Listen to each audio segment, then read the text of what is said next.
আমি ন্যায় বিচার পেয়েছি, আগামীতে যাতে কোনো নির্বাচনে কেউ কারচুপি না করে। ২০২০ সালের ১ ফেব্রুয়ারি অনুষ্ঠিত ঢাকা দক্ষিণ সিটি কর্পোরেশন নির্বাচনে বিএনপি দলীয় প্রার্থী ইশরাক হোসেনকে জয়ী ঘোষণা করেছেন আদালত। বৃহস্পতিবার ২৭ মার্চ নির্বাচনী ট্রাইব্যুনালে দায়িত্বপ্রাপ্ত ঢাকার প্রথম যুগ্ম জেলা জজ মোহাম্মদ নুরুল ইসলাম এ রায় ঘোষণা করেন। রায় ঘোষণার সময় আদালতে উপস্থিত ছিলেন ইশরাক হোসেন। তিনি রায় ঘোষণার পর আদালতে বিজয় মিছিল করেন এবং ন্যায় বিচার পেয়েছেন বলে জানান।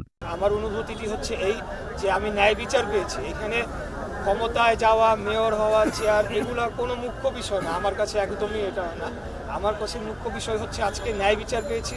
এই এই রায়ের ফলে আগামীতে যাতে কোনো নির্বাচনে কেউ কারচুপি না করে এবং অবৈধভাবে গিয়ে চেয়ার দখল না করে, সেই ধারাটি যাতে ভাঙে এবং আমরা আগামী দিনে সম্পূর্ণ একটি গণতান্ত্রিক এবং সুনির্বাচনের মাধ্যমে একটি জনগণের সরকার প্রতিষ্ঠা করতে পারি, সেটি ধারাটা অব্যাহত থাকুক, সেটি আমি কামনা। এর আগে ২০২০ সালের ৩ মার্চ অনিয়ম, দুর্নীতি ও অগ্রহণযোগ্যতার অভিযোগে ডিএনসিসির নির্বাচন ও ফলাফল বাতিল চেয়ে বিএনপি মেয়র প্রার্থী ইশরাক হোসেন মামলা করেন। তৎকালীন ঢাকার প্রথম যুগ্ম জেলা জজ ও নির্বাচনী ট্রাইব্যুনাল উৎপল ভট্টাচার্যের আদালতে মামলাটি দায়ের করেন তিনি। মামলায় প্রধান নির্বাচন commissioner K M Nurul Huda, returning কর্মকর্তা মোহাম্মদ আব্দুল বাতেন ও দক্ষিণ সিটি কর্পোরেশনের নবনির্বাচিত মেয়র ব্যারিস্টার শেখ ফজলে নূর তাপস সহ মোট ৮ জনকে বিবাদী করা হয়। ২০২০ সালের ১ ফেব্রুয়ারি ঢাকা উত্তর ও দক্ষিণ সিটি কর্পোরেশনের ভোট অনুষ্ঠিত হয়। নির্বাচনে আওয়ামী লীগের প্রার্থী ফজলে নূর তাপস দক্ষিণের মেয়র নির্বাচিত হন।